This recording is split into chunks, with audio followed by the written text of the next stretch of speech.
Doctor Yunus এখন প্রধান উপদেষ্টা হয়েছেন। আমার খুব আশ্চর্য লাগে যে এদেশের মানুষের রক্তের উপরে দাঁড়িয়ে, হাজার হাজার মানুষের রক্তের উপরে দাঁড়িয়ে যারা এদেশের পরিচালনার দায়িত্বে বসেছেন, মুসলমানদের একটি ম্যান্ডেট নিয়ে তারা যেখানে বসেছেন, সেখানে মুসলমানদের আইন পাশ হওয়ার কথা ছিল, মুসলমানদের প্রতি দরদ হওয়ার কথা ছিল, সেখানে তারা ক্ষমতায় বসে যারা যৌনকর্মীদের স্বীকৃতি নিয়ে পাগল হচ্ছে।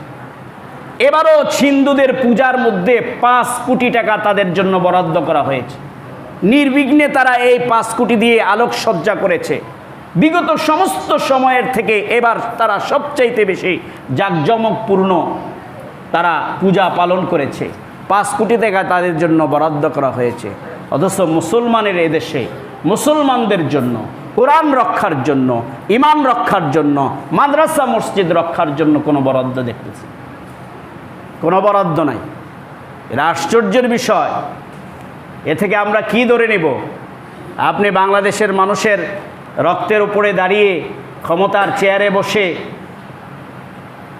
হিন্দুয়ানি প্রথা আর ইহুদি খ্রিস্টানদের, আমেরিকার আর ভারতের এজেন্ডা পাশ করতে চান।